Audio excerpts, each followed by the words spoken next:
Alrighty, welcome everyone. I'm Teeaboo and I am here for Dandadan, episode Tantan. Last time on Dandadan, we didn't really do a last time on Dandadan. I took a what I call the breath of fresh Dandadan. I took a little bit of a breather and still ended up doing a whole bunch of Dandadan. Just stuff that we had already covered by turning our attention to the manga and going and giving an eye to the place where this all kind of started, the source material itself. And it was illuminating. It taught me a lot about the story that we're telling and the way that it has been constructed piece by piece over the flow of the industry.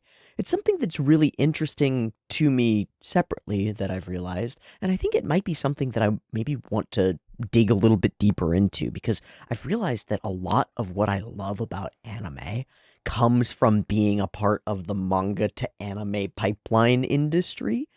A lot of it doesn't, and there are a lot of things that I don't like in anime adaptations that come from being a like manga selling focused uh format. But there are also a lot of things that are fundamental to a lot of the medium that come from that flow. And in a show like this, it becomes so crystal clear and obvious how much of the show is already represented directly in the manga in two dimensions and then breathed into life by the animation studio. So all over and in every part of it, I find myself more impressed with all the pieces that are being put together. Both that this original work, made by much fewer people, right? Made by the lead titled mangaka and a group of assistants, from what I understand, has so much stuff in it, and then gets turned into so much more with all these layers of other people's art forms applied on top of that. We take the art form, the narrative art form of the storytelling and the visual design and the paneling flow and all of that from the manga, and then layer into it the stuff that we've been talking about when we go to Sakagaburu and when we investigate who's been working on this show. We layer in this incredible sound design and this beautiful color work and these crazy cuts of animation that take action scenes and extend them into these crazy three-dimensional spaces. It's as though, truly as though we are adding dimensions to a thing that's already solid and just expanding it out to what it can be. Like, hesitate to use the word, but like a fractal that exists in one space, and then you expand it out and it becomes much bigger and much more complex and much more interesting. I don't know. What I found was that the manga itself is a standalone piece that's fantastic, like really incredible. And then the realization that that gets to be that the team working on the anime gets to have that as their storyboard, as the direction that's pointed for the show by them, or that um the direction that's pointed by the show for them to to walk down and to expand out into. It expands my mind a little bit and it makes me really kind of grapple with the industry as a whole, and I think it's a freaking cool industry. I think it's really interesting. So even if manga reaction review sort of situations are not your bag or your cup of tea, I would encourage you to go check out that video that will be previous in the playlist to see the manga itself, to look at what that looks like and to go through stuff like the acrobatic silky fight and the backstory behind it and see how like 2 pages of manga got converted into an emotional audiovisual experience that bowled me and a lot of the people who watched this show based on the comments over. Like, how does that happen? And while I'm not, I don't feel exactly like I'm close to having a complete answer to that. I do feel like looking at the manga and looking at the animation gives me some of the big puzzle pieces to put together into my big landscape view of how does this art get made? How does this art get created? And how does it do what it does to me and to you and to us when we watch it?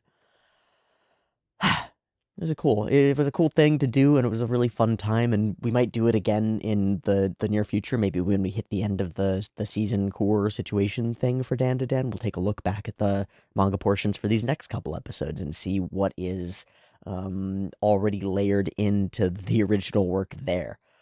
because pieces and pieces, like the color schemes on the cover art and the art that's in the inserts, get pulled and used by the studio in the OP and for some of the elements. But even when I look at stuff like that, I get even more impressed by the voice acting and the sound design that adds so much weight and so much reality, so much truthiness and untruthiness and insanity and phantasmagoria and weird and crazy and aliens and Sugoi Zone and freaking Chiquita Banana and the Japanese salaryman regain commercial that we watched and all this crazy stuff that's woven into this crazy show that's built off of a crazy manga, which stuns me just by existing. The fact that manga can exist and that we can interpret it the way that we do, I love getting re-rocked by this because it rocks me every time I spend any time really paying attention to it. Anytime I really get down to it, I'm like, oh yeah, humans have been making books and we've also been making cave paintings for a while. And then there emerges this comic art form where we've got sequential art arranged across a page, and suddenly it's a full world. It's like a whole reality, not just one that's invented in your head, not just one that's created by an artist in visual, but like a linear sequence that goes through lives and can tell deep and interesting stories and put you in the space of the emotions of the characters and in these action sequences and make you go, whoa, or make you go, ugh, and produce the like the greatest breadth of emotional experience that any medium I've ever seen can incur. And then we can convert that to an even more full-featured medium in animation, and it just blows my freaking mind every time. This is the perfect place. This is the perfect show to have your mind blown about these things, I think, because it's got such a strong manga and then so many strong layers added to it. I think it's really cool, and I think it's um one of those places where you can look at a single point and sort of shine a light through the whole of the industry and kind of see it all layered on top of itself, forming this incredible, odd, strange structure that is Dandadan. You can start at the episode that blows your mind and go back from there and figure out who made it blow your mind and how they made it click all together like this crazy machine. And you come out the other end, at least I do, with like, I do not understand, and yet now I understand. That's really cool. Awe is what it evokes in me. Awe. True awe. That's really goddamn cool. It's really goddamn cool to be able to be in awe of something and to be able to have that thing kind of forever. Like, barring serious catastrophe, Dandadan exists forever. It just exists now. It's part of the canon. It's part of the collective. It's part of the information space that everybody has access to. And that's really cool. You as a human being can create a thing that has influence on other human beings, and it'll last. And it'll last. Ugh, wild. Okay, this has turned into a little bit of a blather, but that's okay. I'm still rocked by Dandadan. I'm still overwhelmed by it. We are going to be returning to the actual animation of Dandadan, and at the same time, our characters have returned to the world of Dandadan, the like real physical world. They did so in a wet, post-coital feeling, vibe feeling kind of heap, and then sprinted through their high school with everybody now aware that they're like a thing, maybe. This is an interesting twist to things because now there's like social pressure around the couple, the primary couple, and that's where we've emerged out of our deeply jealousy coded space. We entered into this space because of jealousy, because of conflict between our characters, because of misunderstanding. We had a period where we were able to communicate in the depths of despair, kind of in the green room with the flowing and floating water sort of symbolizing the ebb and flow of our emotions as we yell back at each other and point and try to get our pieces out. But I'm struck by the impression that our core duo didn't really solve things. Now, maybe I'm wrong here. Maybe this is the way that solutions are being presented to us in the show. And that might be deep. It might be really deep, or it might be not solved yet. So I'm gonna just take both paths really quickly. The not solved yet path is um, Okarun said some stuff like, I really want to be there. I care about how you feel about this situation. I want to make things right in making sure that we see each other, that we're actually hearing each other correctly, and that you know what actually happened. I want to get to the reality of the thing and deal with the emotions as well, and take it all in stride. And Momo didn't really hear that, as far as I can tell. She stayed in that space of like, "Ah, you fucking guy, grr," right? And didn't really come around to actually hearing the truth behind the thing. She just got to get her emotions about it out. Now, on the path that's like, this is the solution, actually, he says, he affirms the relationship. She says her struggle, and then we just do a thing together, right? Like, it's kind of a sexual coded thing if we want to read it that way, but it's also defeating a monster. It's coming together. Coming together. It's coming together to make something happen, to overcome an obstacle, and the obstacle itself might be the representation of the obstacle between us in our relationship. Because Ira's kind of the obstacle, and she gets folded into our thruple, sort of, that fits, that works for me. That being, this is the way that these things get resolved. There is conflict, and it's not actually like, you don't have to get to the nitty gritty of it and like work everything out and have everybody go, and I forgive you for this, and yes, I hear you, and all is fine, and we're still going to be together, right? Maybe we don't actually have to say all that shit. We just have to do it after we've said our piece. And there are places in relationships where that makes a lot of sense. The other flip side is we have not resolved it yet, and there is need to resolve it. So now we add in more layers to that, which is that we come back, we're embarrassed, we're seen by everybody as being together, we're sort of caught in the act a little bit, and maybe that forces us to crystallize our understanding of what we're doing here in response or relation to each other. Like, maybe being seen from the outside, being mirrored, and having everybody be like, they're together. They're like together, together, together, together, together, makes them go, are we together, together? And that might be the open door to a really interesting space. There is also a boy, and he may or may not be in the next episode. I have no clue, no bearing on that. But there is also a boy, and he has not been introduced yet. Maybe he's been hit on the head by the other nut. I don't know. I don't know. I have no idea. Um, but I'm excited to watch more Dandadan. I'm excited to see what comes through the pipeline of this weird freaking show, because this thing is churning out some strange, interesting, deep, emotionally resonant, powerful on multiple layers. One layer being like, man, that was such a powerful, fun experience. What a blast. And then one layer being like, wait, was this deep? Was this actually deep? Was this like meaningful? And maybe it's not, but sometimes when you get really intelligent, really thoughtful, really creative people and you tell them, just make me a silly cartoon about silly cartoon characters. They make a silly cartoon about silly cartoon characters, and those characters have like unplumbable depths to them. And you go, yeah, this is a silly Oh, whoa.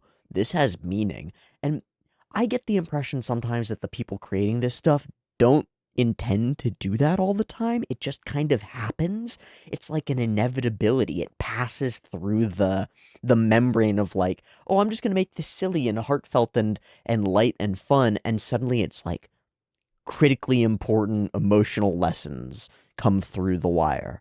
I don't know exactly how that happens, but it's something about the way that we tell stories. We kind of can't help but put the stuff that matters to us most deeply into them, even when, and maybe especially when, we try not to. When we try to make it just wholesome and light and fun, sometimes it ends up being like much deeper than that. And on the flip side, sometimes when creators try to make something really deep, it ends up falling apart and not really working. Dandadan gives me the distinct impression of a piece of media that is setting out not to be super deep. We know that that's the point, right? The author just wants to draw what he wants to draw, wants to have fun with it, wants to make a thing that's fun. And yet, under the surface of the fun, I get the feeling of those unplumbable depths. It's like, this has got more than that to it. There are layers to the ways that these characters are constructed that makes them kind of hyper real, makes them intersections of lots of people, lots of angles, lots of perspectives, and then the ways that they interact can be so heartfelt and can be so meaningful. It just bridges the gap. It spans chasms. It's kind of awesome. Awesome. Yeah? Yeah. Okay. I've got to turn my attention to doing a drawing. Oh, if I seem wired today, I am caffeinated for the first time in a few days. I mentioned a couple of days this week that I was decaffeinating. I'm recaffeinating. So that might be why my energy level is up a little bit. Sorry. I want to do a drawing. Yesterday, oh, it was 2 days ago. Yesterday on Heavenly Delusion, I drew this. And I'm not really happy with it. So I actually want to draw this dude. I want to draw him again, but I'm not going to use color. I'm going to use the type of line style, if I can, that we talked about in the manga reading for Dandadan, and see if I can carve him out of space in a way that has texture. I'm just going to ignore color. But I'm basically going to draw the exact same thing, just only in pen and pencil. Let's see how it goes. Camera. Fuck yeah. Okay, so I mentioned it during that first drawing, but the idea for this guy came from a weird impression from Heavenly Delusion, which I highly recommend you watch for another crazy roller coaster ride with weird supernatural stuff going on, but a very different tone. Heavenly Delusion's really cool. I have no idea where that show's going, but I am excited to find out every time I turn my attention to it. The idea based on something in the show was like, what would like an alien creature think of human beings walking around in the darkness, shining our weird phone screens at stuff? And would they get the impression that that was our face as we turn this glowing object, at them? Would they get the impression that that's actually our face? That's the interaction portion, and this weird thing that stays back in the darkness is not? I thought that was a cool idea. Let me find a pencil, because I'd like to start this in pencil. So I think I want to try to create more space in this guy.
Whoa.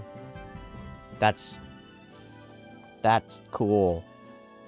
That's cool. That space in the knee portion, leg, thigh thing wasn't there until I made those curvy lines. But in combination with the shadow on the bottom, the light on the top, the curve of the top, these curvy lines create like an undulation in the space and produce genuine three-dimensionality. That's like the first time I've been able to do that. Yeah, awesome. Awesome.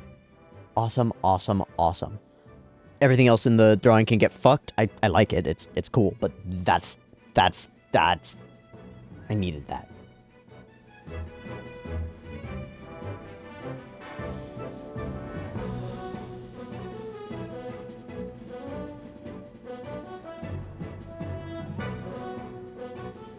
I wish I had a screen tone that I could just apply to the whole background. I don't. Darn.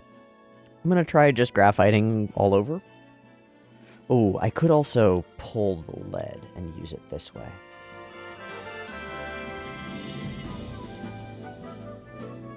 Screen tones, but the old-fashioned way, eh? Ah, shit, it's gonna make everything, like, have no contrast.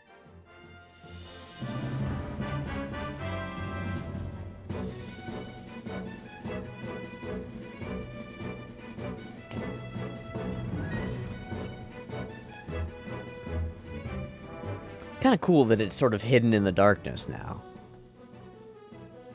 There's actually something kind of compelling about that. I'm torn whether I want to like go over it with pen and make it pop from the grays, or if I just want to kind of like make these highlights pop a little bit. Then maybe go over it with pencil just to darken up some of these lines. I think that might be enough. I'll leave that fadey. I'm just gonna do these lines that are like up close to the light. So that it's like emerging out of that fog, out of that lack of clarity.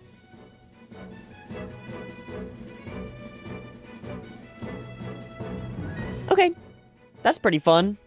Well, here's our little comparison. Personally, I find this far more compelling. Especially seeing it in person, like the lines that make up the shape of the thing are much more like apparent to me, I think, than they are on camera. I wonder how I could have planned this better. I think maybe if I hadn't used the graying on him, he'd pop more because he's got more like blank white to him. Sort of like this. Like now that little spot pops kind of. But because I did the line stuff on it. Okay, so if you're a mangaka and you're trying to draw a thing with complex geometries to it, you have to care so much about the values going back into the background. You have to like know what values you're going to use for everything around it. All the walls or all the space around it. And then you have to be sure that your hatching and those lines that you use to create space and shape pop off of that and look totally different. And I'm just becoming aware of how complicated that is. Because it's something that just seems so effortless when you look at manga that's well put together, and it's not effortless. Whoa. Every time I try to investigate this art form, I become more in awe of it. It's so cool.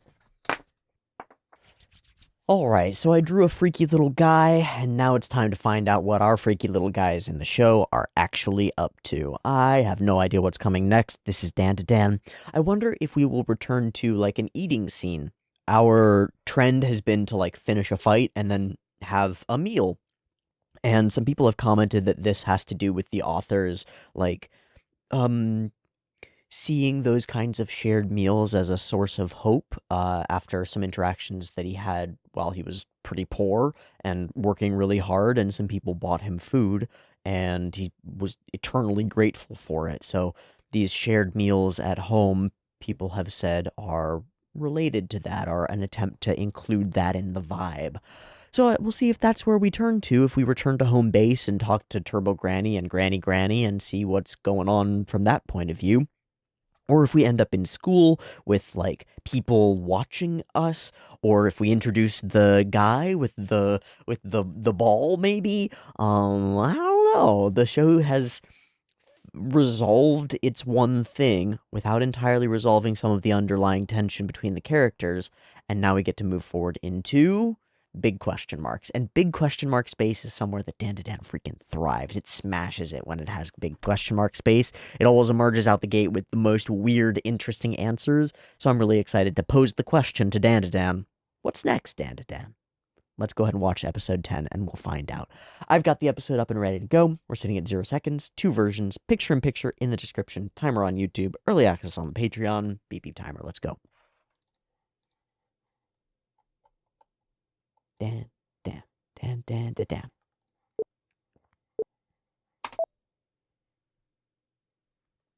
Starting straight off with the OP.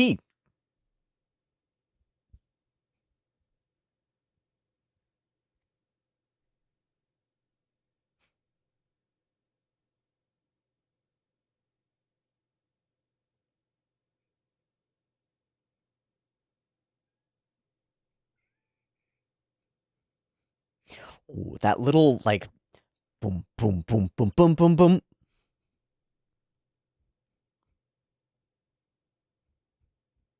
Boom, boom, boom. Switching from the bass to a tom, or something like it. I think this whole mix has been, like, these are all digital samples. I don't know. I don't know music production either. I don't know anything about anything. It's great.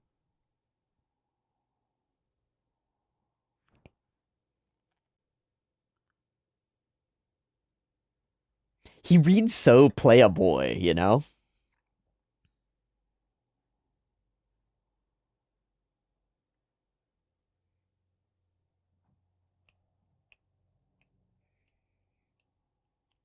Honestly, with him as an exception, I think we've seen pretty much everything in the OP. Like, all of the different Serpoian monsters have... We understand what they are now. It's so cool that this OP that was just like, what the fuck, actually kind of makes sense now at the end. Okay, not mealtime. Oh. Have you ever seen a cattle mutilation? Is this grandma? No.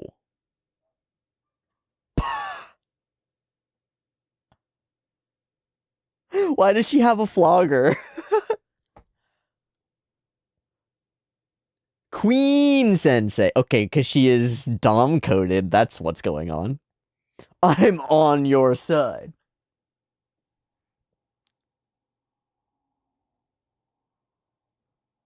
Yo, Sensei. God, she's cute. Is she also a former Yankee type? She's got the attitude for it. Otto. She also holds the flogger right. That's crazy. You don't usually see that.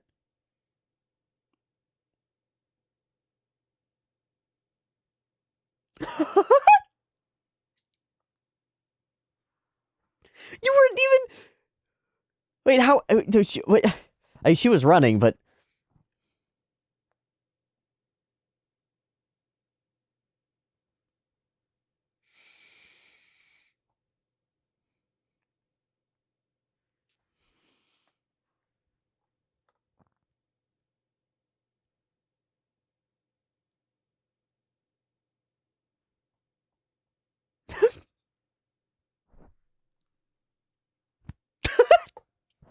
Shoujo Senshi. It's pretty close.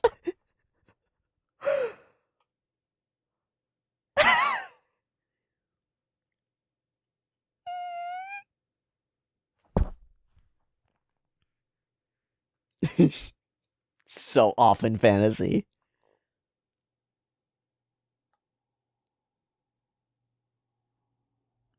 We can get our enemies to fight each other?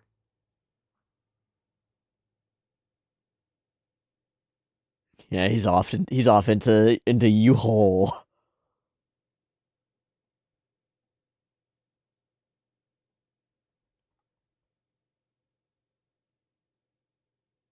Oh, this is so perfect for him.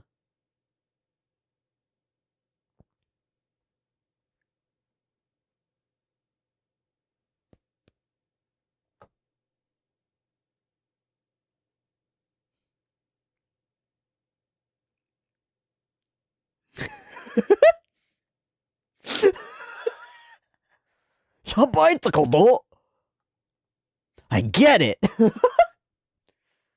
Yeah, sure, that's close enough. Oh, we're back to it. Ah, my innocence!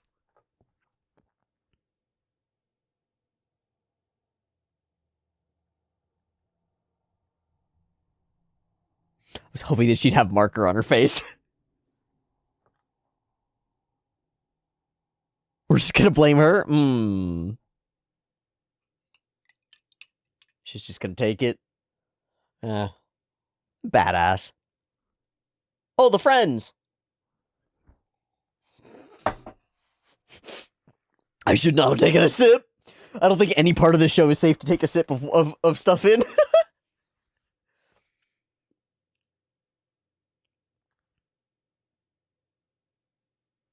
The real stuff? We do have to resolve it. Good. True. Accurate.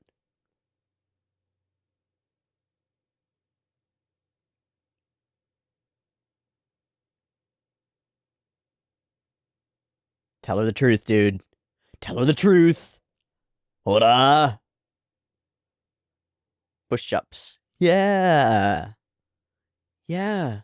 Oh. Because he's embarrassed.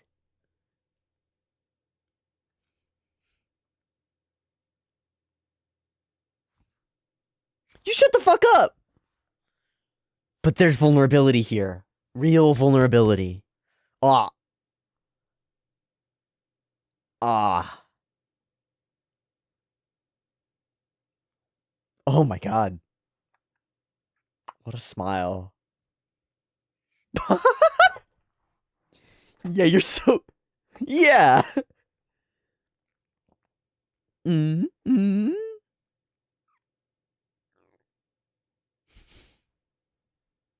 Come on, you're really pushing now. It's a little cruel when you push like that.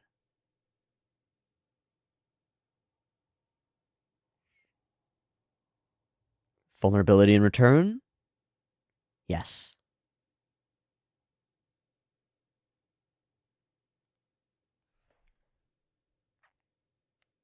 Don't make a joke. Yeah, we can't even make eye contact. It's hard. Look back. Yeah. That was great. Fuck. Fuck. And it still remains unsaid.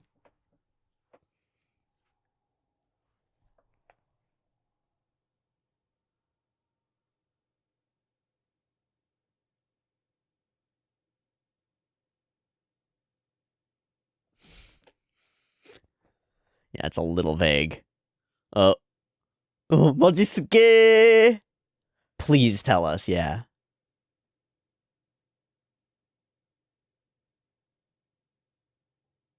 What is this frame? Like, what was that?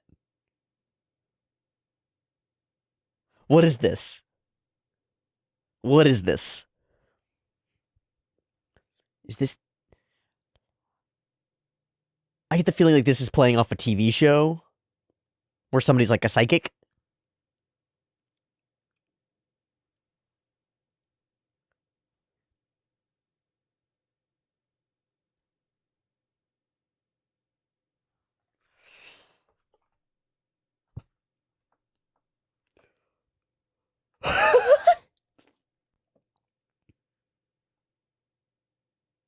Yes, that's correct.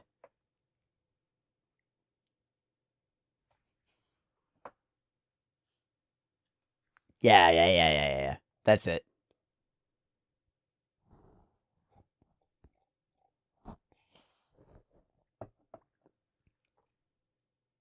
Yeah, the you are the culprit thing, and it almost like it's Ace Attorney, but I don't think it's Ace Attorney. Is it Detective Conan? It could be. It's been so long since I've seen any. I don't really know.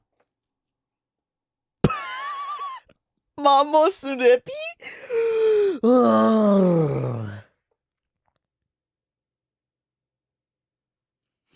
You're so evil.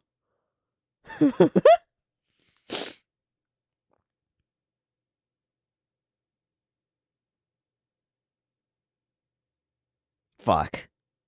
Now you have a chance to change that rumor. How do you think she did the wash tub? Yeah, you're the villain. You have the chance to change this. She's the one who spread it. You have the chance to change things. Your everyday efforts are bearing poisoned fruit. Come on.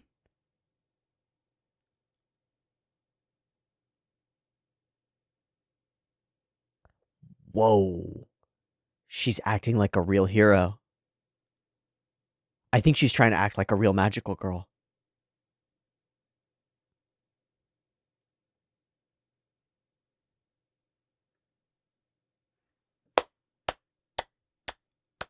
Snaps and claps, baby.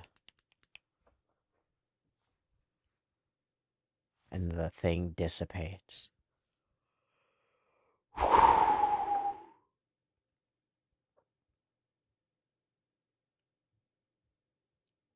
That's hard, though. You can't take all that hate on yourself, you know? Yeah. I don't know about that. Yeah, what if you've got friends, though? Like real friends. Might be worth it. Might just be worth it.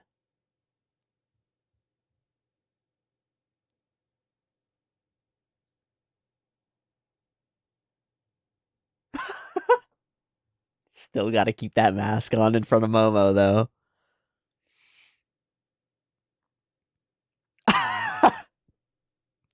Like goldfish turds? What a weird one.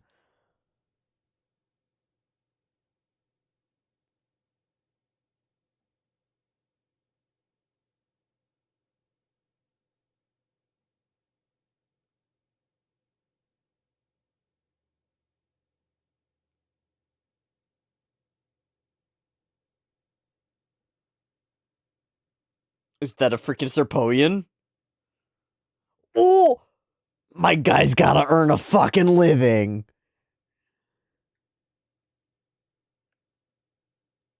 Yeah. And it's banana cream. He's in the air, too. Oh, okay. Poor buddy. Maybe we could interrogate him?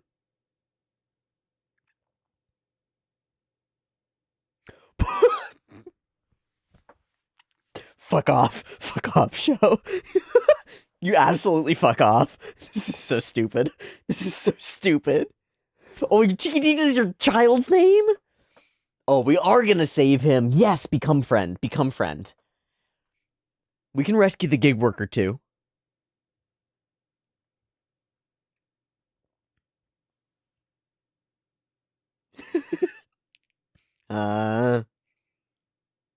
No. You cult. It just doesn't feel like it.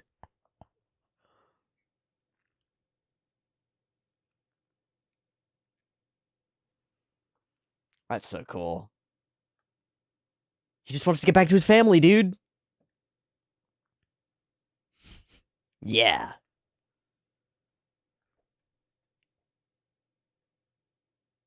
I have a feeling that Curry's good. He is the Japanese salaryman.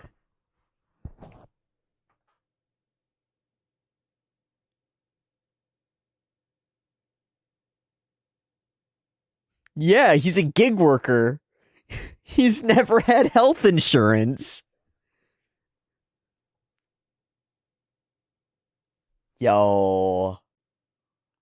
The homie? The homie, and we're to a meal.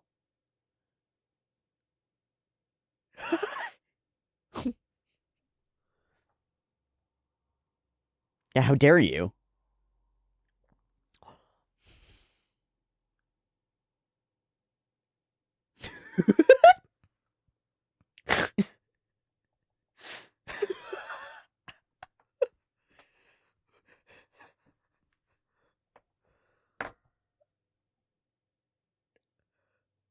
What are we in the angle of?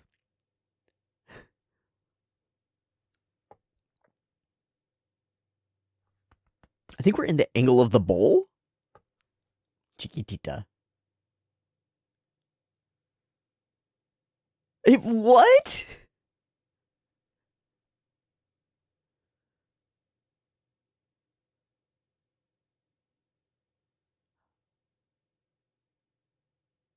Huh.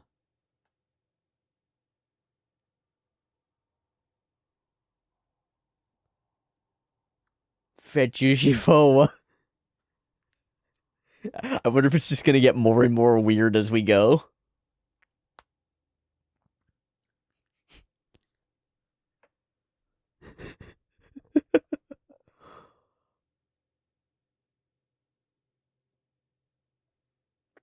Damn. What a horrible civilization.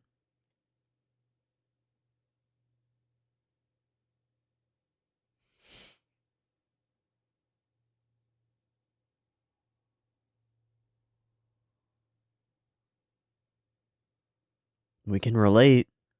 We can relate to feeling weak and wanting to be stronger. Okarun can.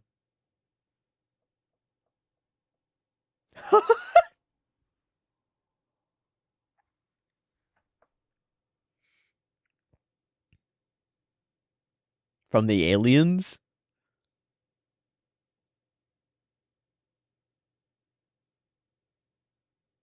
Yeah, we have to solve the thing.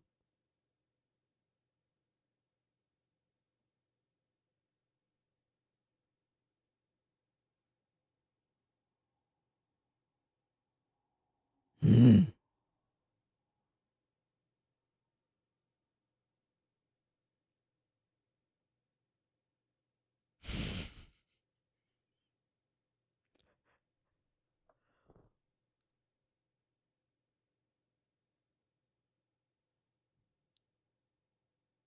She's right on, though.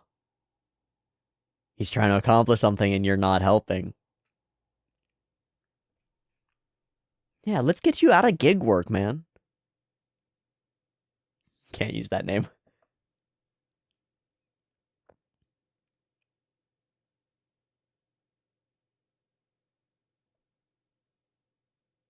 Yeah, but I wonder if we can do something. This is a lot like Okarun, like walking away, you know?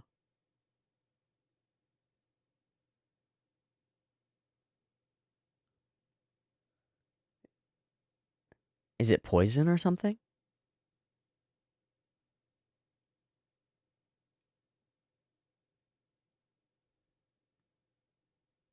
No. UG intense milk, unaltered components, type milk. Oh, cow tipping. Is it literally milk? Do we literally just need to give him milk and his kid can just survive off of human earth milk? Perfect blood!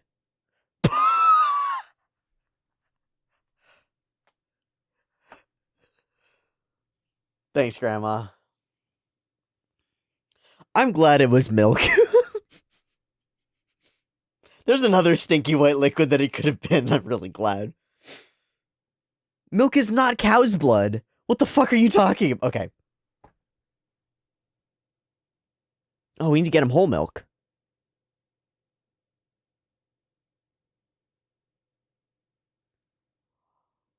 Fuck. Oh my god. It's like giving a goat to a family in a third world country. That's life, man. That's beautiful.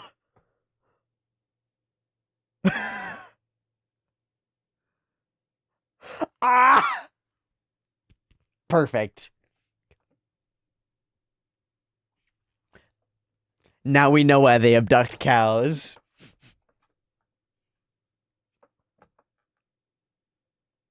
Oh, you know we're gonna call that favor in.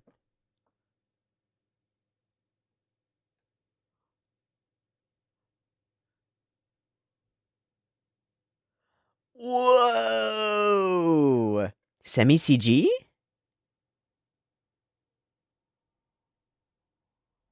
I don't even know.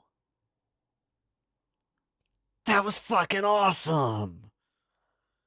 That was fucking awesome.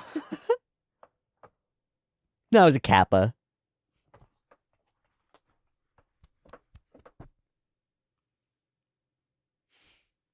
End? Is that the end of the episode? Or are we gonna tease something else?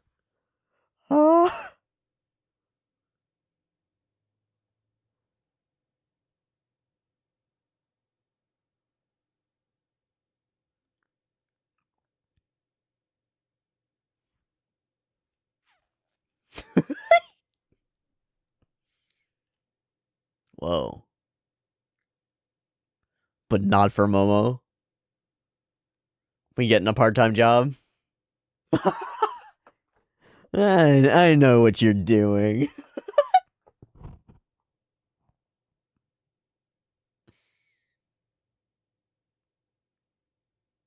Prime Minister?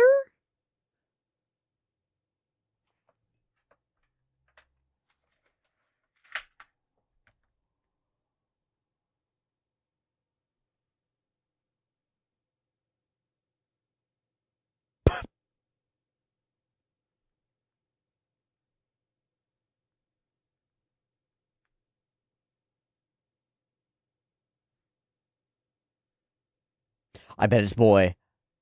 I bet it's fucking... Oh! Model and actor. He really... he really doesn't look like that.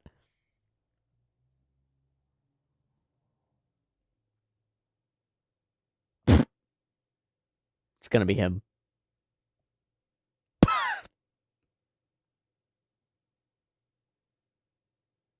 Gigi! Why are you just walking into my house, bro? Oh?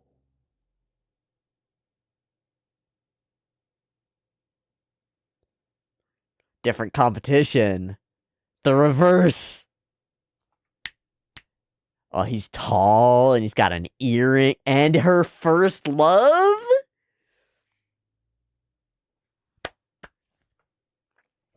Out of the frying pan into the fucking embers, eh? We resolve one jealousy space. Now we gotta reverse it. Because it doesn't apply both ways.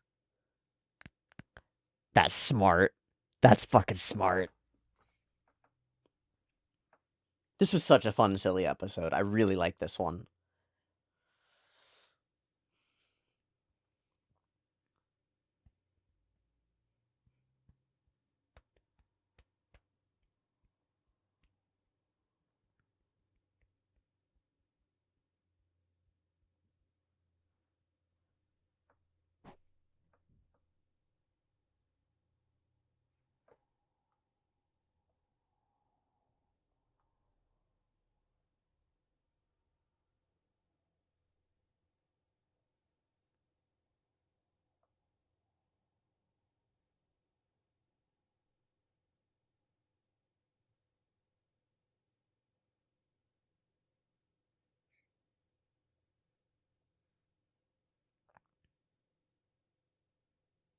I want to work out emotional war with you. Yeah.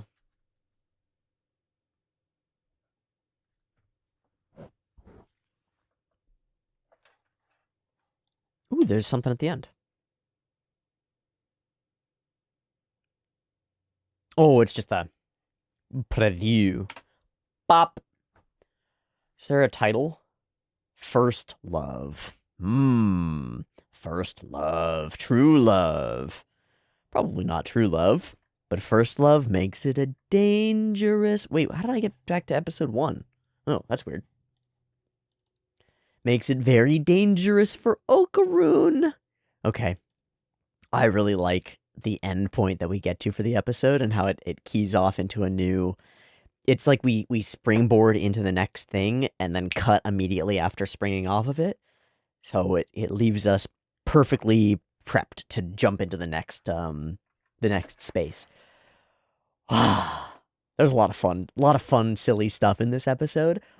This one is like far less production heavy and it's not less expansive and like rah, but it's very intricate. There are lots of little things that come together to make the dialogue pieces flow back and forth, kind of like the dialogue sequence inside the around the family dinner table that we talked about last time.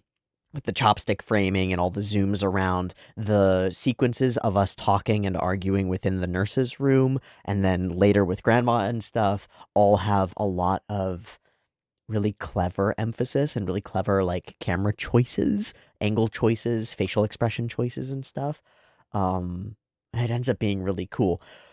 Okay, we've got our kinky BDSM nurse who's got full like queen of the biker gang vibes, but also big kinky dom vibes and a flogger and stuff. Her pose in the picture is exactly her pose immediately after, which is really fucking funny to me. I am on your side, she says in the least approachable, least friendly, least kindly way. And then ends up getting to sort of beat up the oh, I'm just the teacher kind of guy. I really like her. She's really cute, and I've said before that I have a type, and she fits a portion of it. Ka-cha! Yeah. You guys can stay as long as you like. She turns the light on when she's gone.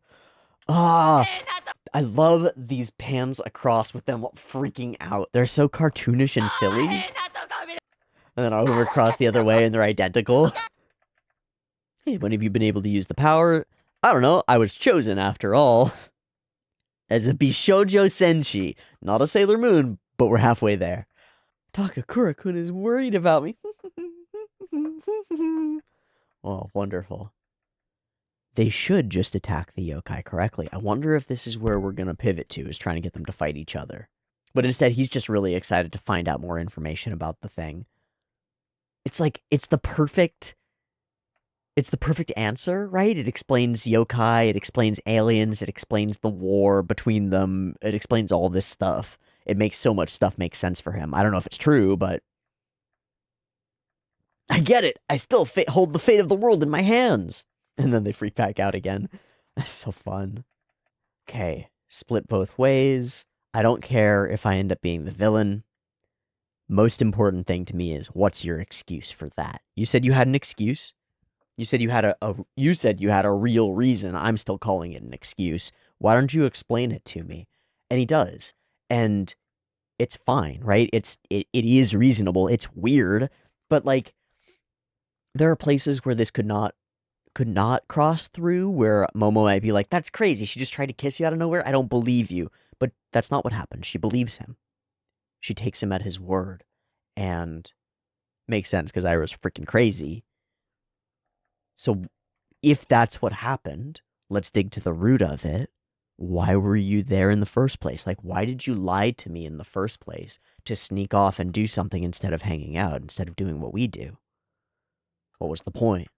And so the true truth comes out. And she's kind of pushy, and it's kind of made into a joke because like she doesn't know the depths of the thing that's going on. And even once she does kind of come to understand, she still makes a joke out of it, which verges over into being a little bit cruel.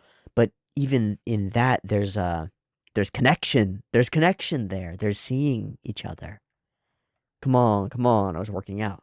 I wanted to become stronger. I thought it would be kind of cool. Hilarious.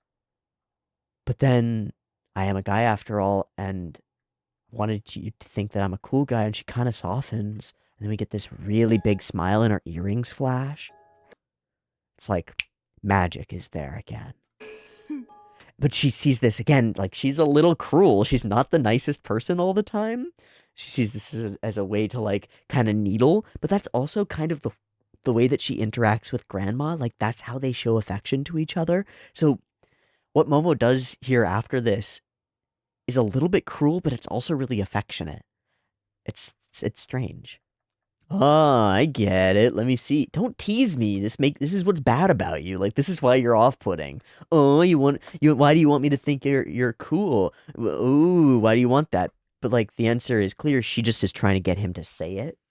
And it's a little bit cruel to try to like force somebody into saying something like that. So why does that make that happen? No. I'm going. She stops, Okarun, and she's sheepish, right? There's a moment where vulnerability is inbound, where she's actually going to try to communicate. the jokes are like a defense mechanism a little bit, but also like an affection thing. And there's a lot layered into it. We get closer and closer with our visuals. We get more and more intricate with them touching their hair or the glasses. And this little moment where he sort of stares at her and then she looks at him and he looks away. Eye contact is hard, but he can't look away. He wants to see her. He wants to make that connection. It's tough. It's hard to see and be seen. It's hard to look somebody in the eyes. So he looks away.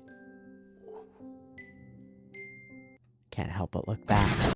And then we get fucking interrupted because we're right at the peak where we're actually connected. And there's a chance through that wire, through that connection, to send some real information. No more trappings, no more wrapping paper, just the thing itself, the gift of honesty. But the show can't have that. We need to interrupt them.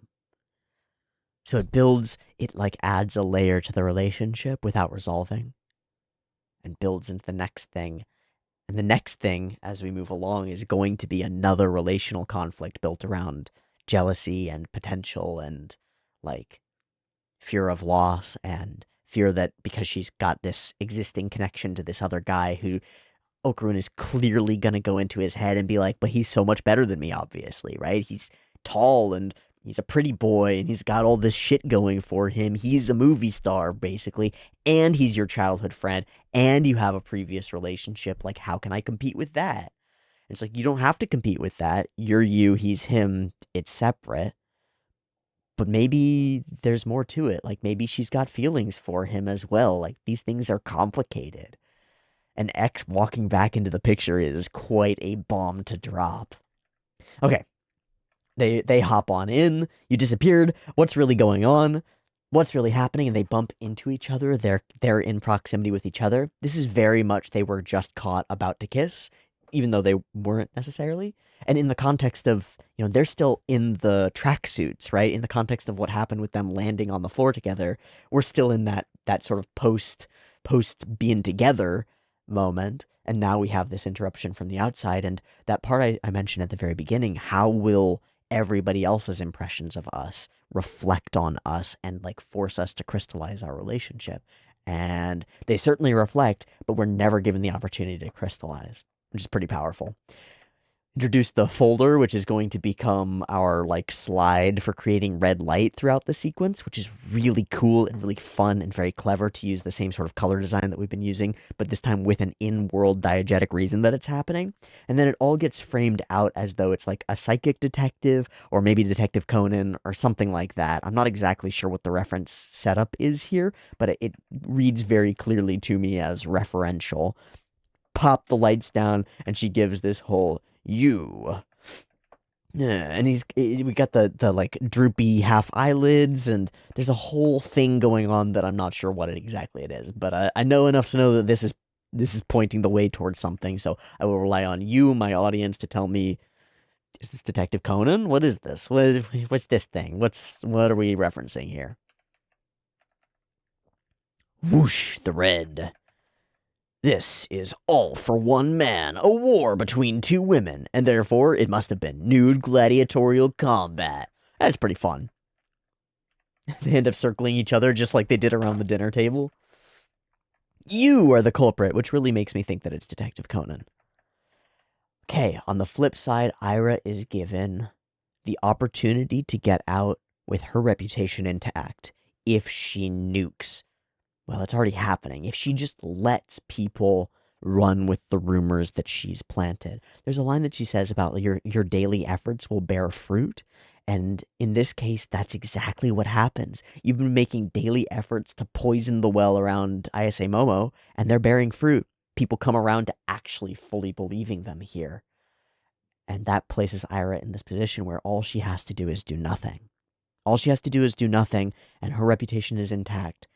And Momo is destroyed. And Momo has been like, it's fine, it's out of my hands, I don't care, whatever about this. But it hurts. It's like not cool. Thank you, everyone. And she's all fake all the way through. There's the moment that she jumps into masking when her friends pop in, right? Because they're friends with her mask. They're not friends with who she is. Please leave me alone about this. Ha ha ha. This is how it will dissipate. But then it's not. This is all Momo's fault. Yeah, you've been being harassed by her. We all know exactly what's going on. She's not getting away with this. We've heard bad things about her. Yeah, we should punish her. Let's spread word. We'll tell everybody that she's evil. Get this crunch of hands under the desk. My read on this was immediate, and I said it while it was happening. I think she's trying to act like a magical girl, genuinely. And that means not throwing somebody else under the bus, because she knows what the moral thing to do would be. She knows if she externalizes it to this magical girl persona, she knows what she needs to do. Because that's internalized for her. That's who she thinks she actually is. There's this conflict because she, as a pretty vindictive, not that great person, wants this outcome. But her internalized conscience, the magical girl self, says that's probably not good. That's probably really hurtful and like bad stuff. I love this. I love this. I think this is really cool. She's internalized a representation of herself as a hero, as a good person. And instead of using that to wash over all the bad things she does and justify them, which was her first perspective, was like, I'm a perfect pretty girl and therefore everything that I do is valid. Now it's, I have to live up to this heroic potential that I've been given. I have to live up to the name that I hold now. I'm a I'm a magical soldier, right? I gotta live up to that. And it's not said, but that's the feeling that I get. And that is a perfect mirror to the way that human beings really develop consciences. We take that externalized conscience of like rules and parent and stuff, and we internalize it, and it becomes a voice inside our head. And it can become a really deeply toxic voice that like shames you for things that you're doing that probably you shouldn't be ashamed of doing. And it can be wrong and fucked up in lots of ways, but it's also how we enter into internal dialectic and like, ooh, my like animal self wants thing, but my intellectual rational self knows that doing that thing causes harm on some level or is wrong on some level, or I wouldn't want it done to me. And if we can connect those two parts of the brain in the whole brain children, those are called the upstairs and the downstairs brain. The downstairs brain being your like your base level animal stuff, simple needs, simple desires, reproduction, food, access to stuff that gives you dopamine, right? And then on top of that is your like conscious self, and it's not that in control of those things. You know, you think about it, if you got really hungry, your thought processes would change to fit the hungry person, not the other way around, unless you had done some serious work on strengthening your upstairs brain to be able to take control when your downstairs brain gets really activated. But how do we create like an effective, well-structured, well-wired in, strong upstairs brain that can actually like balance out the downstairs? Because those downstairs elements run everything. All the information processing runs straight through them. So you're like, your perspective, your rational perspective on reality is always shaped by what's going on deeper under the surface. And those urges and desires and needs and wants are like where you become kind of out of control of yourself. How do you become in control of yourself? You create a representation. You create a person, a voice, a you within you who's the you that you want to be. And you have that person say, to get to me, you can't do this. To get to me, you have to do this. You want more than anything to be like me, the internal representation of your good self, the self that you want to be. The like, what's the line? It's like true hell is you get to the end of your life and you meet the person that you could have been if you'd done what you actually believed you should. that person can be an internalized representation inside you who speaks to you through your conscience and says, hey man, maybe you shouldn't XYZ. Maybe that's not a good thing to do if you want to be this person. And that's exactly what she does here using the heroic archetype of a magical girl, which in text says something that I fundamentally believe that is part of the core of why I do this about anime and why I like to turn my attention to kid-focused anime like magical girl shows. And I really think we need to watch a magical girl show, probably a Pretty Cure, just to have it on the channel and have this background that we can talk about. I think that a lot of what children's programming does, good children's programming, is create role models that the child can internalize that are actually good role models, right? Like the role model actually plays out things that are super pro-social, and if you act them out in the real world will be deeply beneficial to you as an individual and to the society around you. We take those characters and we elevate them and we say, these are the heroes, don't you want to be like them? And in part in Maho Shoujo, that's because we want you to want to be like them so that you want to be like them enough that you want to dress up like them and you want to use the same toys that they do, right? Because we're trying to sell you toys.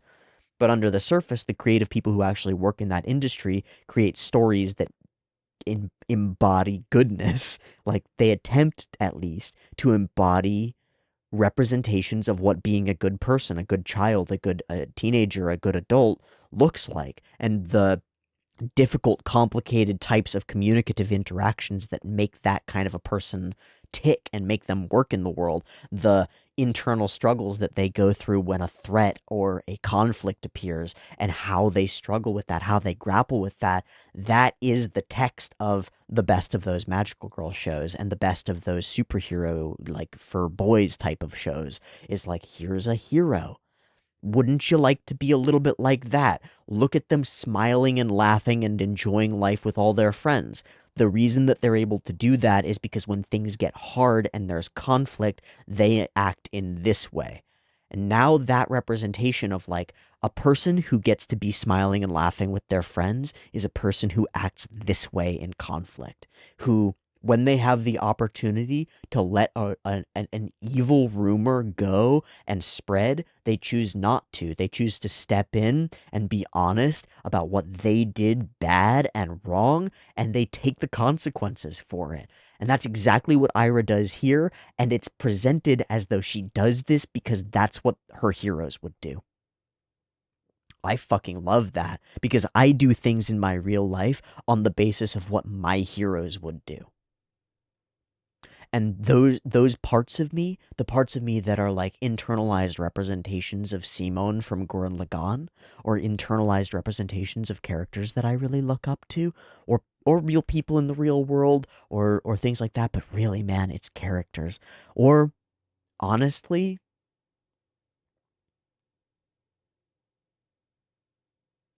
characters from Maho Shoujo have an impact on me too. There are portions of the way that I interact with the real world on a daily basis that have been instilled into me by children's animation aimed at young girls from a country across the ocean. And that's pretty weird, but I really value those things about me. And I really value the pieces of media that have given them to me because they feel like a gift that really keeps on giving.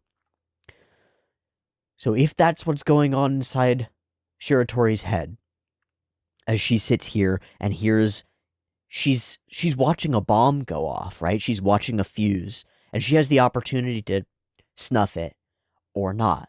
And if she doesn't, it blows up, not in her face, in the face of somebody that she knows and doesn't even like that much. And yet, she's torn up about it. She doesn't feel good about it. Not the way she was able to before, where things were just straightforward and she was able to be like, Momo was a fucking demon. Let what comes to her come to her. Everything I do is justified because she's evil, right? Not anymore. Something has changed within her. And she goes well beyond just like, hey guys, let's not do that, right? She doesn't just guide her little posse away from it. She steps in and takes the blame that she is actually blameful for. I spread that fake rumor. And everybody's like, wait, what? Nope, I'm at fault. Please don't speak badly of her. And she's out. And she thinks she's nuked her life. And maybe she has. Maybe those friends will never look at her the same way. But we've already seen that they're not the greatest of friends. They're just a posse of sycophants. When it comes down to it, she's already got a better connection, a bigger connection, more in common with Momo and Okarun. And in a powerful way, that's, I think, what the story tells us as she, she walks out of here and is like, oh, everything's ruined. I'm destroyed. And she goes and sits alone. I've done myself in. My popularity, all this stuff that I value, stupid. I shouldn't have done that. I should have just let the hammer fall. I'm gonna be. It's the voice in my head is like, I'm gonna be alone forever because I've pushed away these people who. But then Momo walks in. It's like, oh wait, what you just closed the door on opens the door to real friendship with Ayase Momo because you've stopped being antagonistic to her in the same way.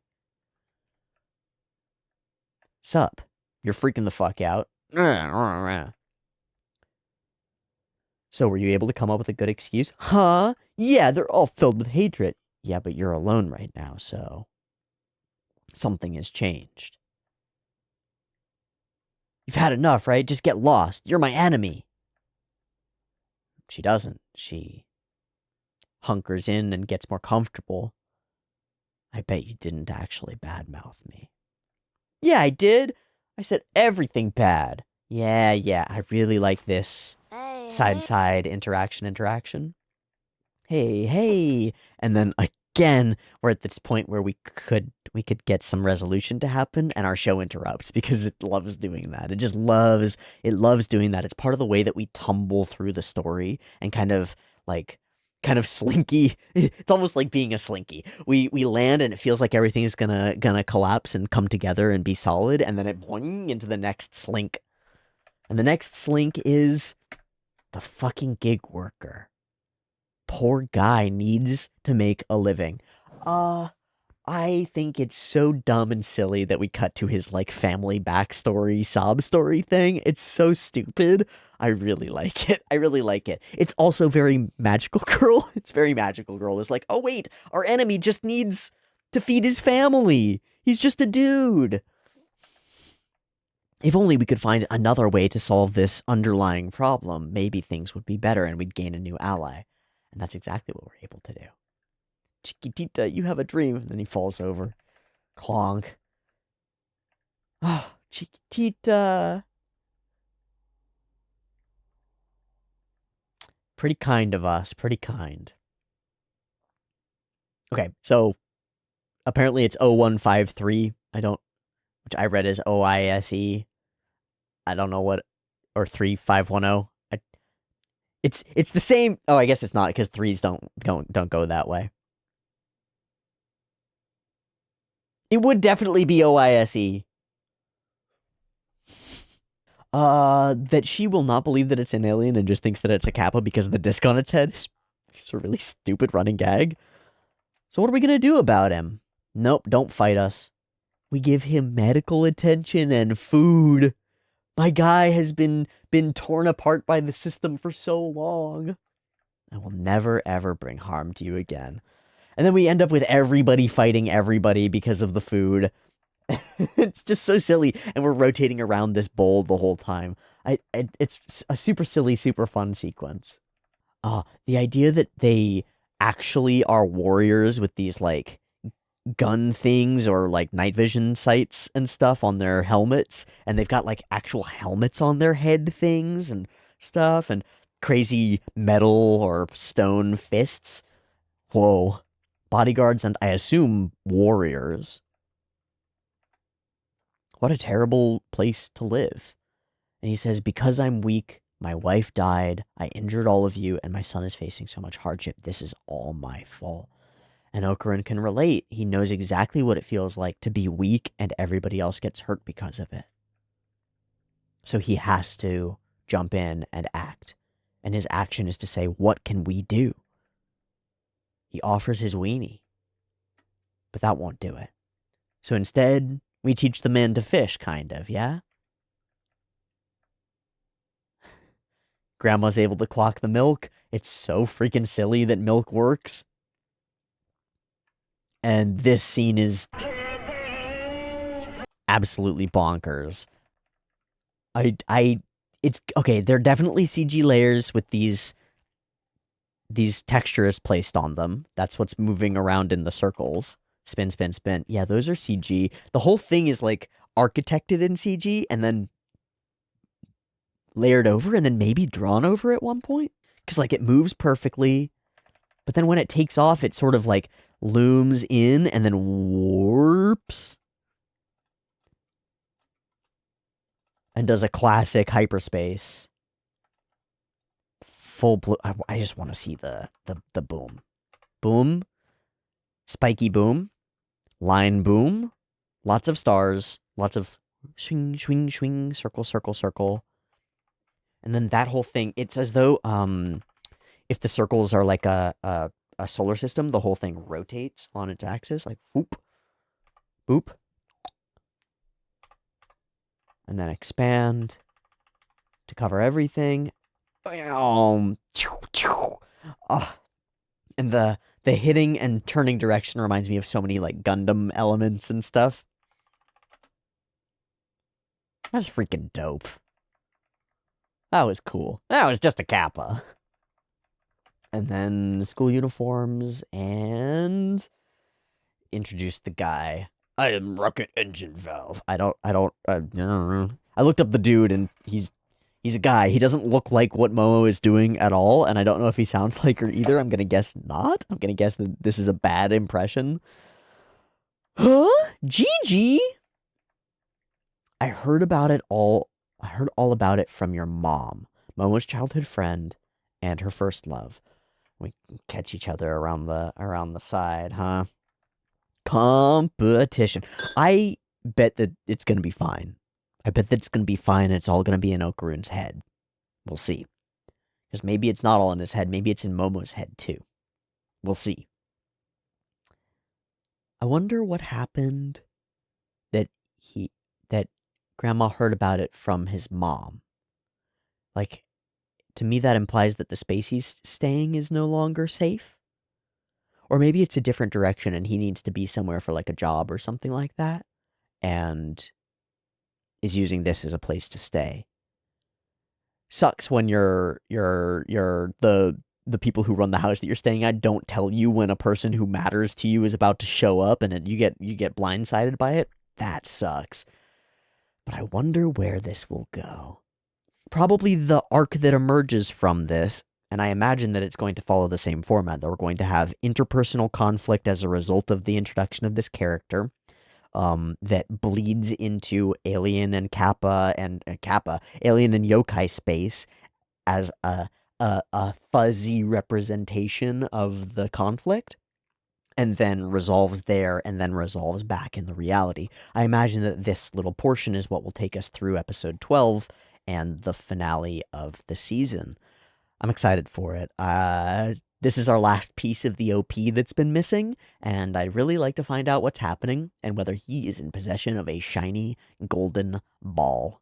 We'll have to find out next time on Dandadan. Thanks so much for watching this week's... Actually, I should check Sakakaburo. I should just check, in part because this episode is so understated compared to the big explosive episodes. There may be things that get caught by the people who upload stuff to Sakakaburo that I didn't clock as being really impressive on the first watch through. So let me pull it up and see.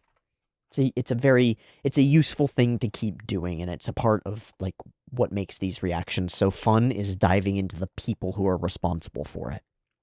Also, I had an idea, and I wonder if you'll think it's cool. Maybe you'll let me know in the comments if you think this is a cool idea, or if you have like a spin-off idea for it. I had an idea based on what I do here looking at cuts on Sakakaburo. There are a lot of YouTube shows that produce like good viewership and are really cool that have to do with like people doing quiz shows for each other, or like one YouTuber brings on another YouTuber and like quizzes them about their set of special interest. Like for Magic the Gathering people and Yu-Gi-Oh people looking at each other's cards and guessing whether they're worth something and stuff. I wonder if, and I'm not sure exactly what the format would look like.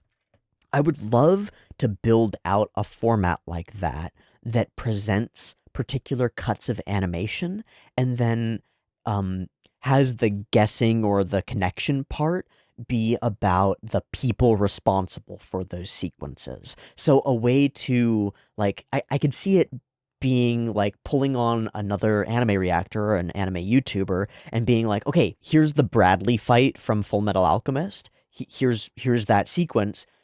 And then like give them points. Like if you can name what show it's from, that's a point. If you can name who animated it, that's a point. If you can name who directed it, that's another point. You know, something like that. Like, but focused, I think I would want to focus primarily on who animated this. Because there's this whole wealth of thousands and thousands of unique anime cuts that we know are attributable to particular people going back decades and decades.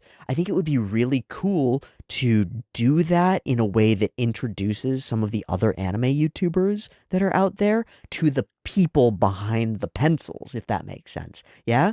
So something like Clock That Cut or Cut Clock or some name like that, and then maybe grab three animators or three people in the industry, right? And then grab three cuts from each of them and make that the video, right? Just randomize them in order and just go through and show like three Keiichiro Watanabe cuts from modern Jujutsu Kaisen, right? Just like talk to the person that we're talking to, make sure that they've seen the shows that are relevant, and then introduce them to these animators and their styles to try to create uh to try to create more connections to the industry and broaden the type of knowledge of the people who are involved in these productions, you know? Because we elevate productions, we elevate studios, we elevate directors sometimes, and there's a portion of Sakuga heads and stuff who elevate animators, but there's a huge portion of people who engage with this medium and would love to engage with it more deeply, would love to know about these human elements. Like, that's a huge part of how I connect to these things. And it's a huge part of why my videos have value is that, like, we're connecting to them and then connecting them to the human elements. I think it's really valuable to do things like go on Sakugaburu or to go to ANN and look at the sound designer and figure out who's doing it and connect them to the other things that they've done and be like, wow, this person has this huge influence on the industry and has contributed dramatically to making a lot of the things that you care about the way that they are. And most people who see their work don't know their name, you know? You know? And like that's sad. And there are like industrial and like socio-political reasons why that's the case, and I'd love to take the opportunity to fight against them, to fight for the human element of animation. We're entering into a world where very likely some shows are going to start airing that have non-human animators working on them that are animated in large part by artificial stolen art, right? And I think one of the ways that that can be fought is by humanizing the art form. Because, well, we've had a lot of an experience in Dandadan that's been like, this is so overwhelming and cool, it's just a whole package that I can't even grapple with. And I think being able to take it apart and say this overwhelming cool thing is actually the product of the work and effort of a lot of really talented people, and here are those people and their names deserve to be known. I think a game format where we make that the answer to the question, the Jeopardy answer, right? Forces people to think in that space, and I think it might burble out and create really important ripples in elevating Sakuga love, right? And animator love and stuff.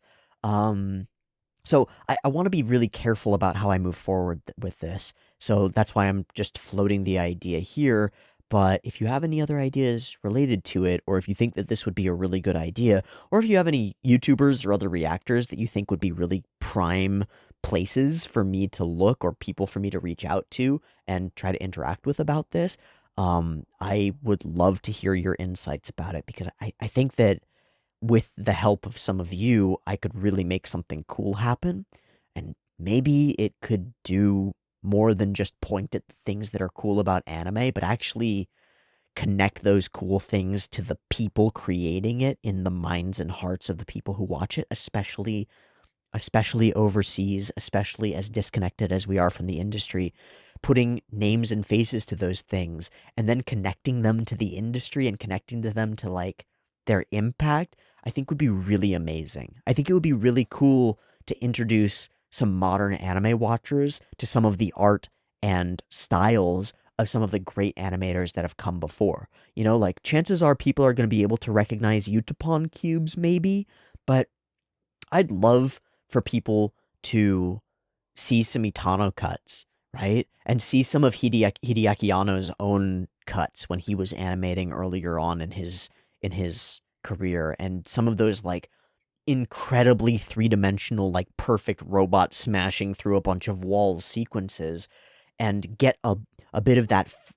I think it's fun to be able to recognize and play and guess at who might be responsible for a thing, and I wanted to bridge the bridge the decades, you know, and have a focus on the past and where things come from, but also a focus on the present and the people who are currently right now working in the industry, and people like Weilin Zhang and Keiichiro Watanabe and In Cylinder and Genta Ishimori and all these people who have been so freaking awesome and creating so much interesting stuff in these shows that we've been watching. I think it would be really fucking cool to make a game out of that and use that as a medium or a wire or a mechanism for sending and sharing information about how this stuff gets made and who's responsible for it. Okay, that's the whole thing. Let me go look at Sakakapura.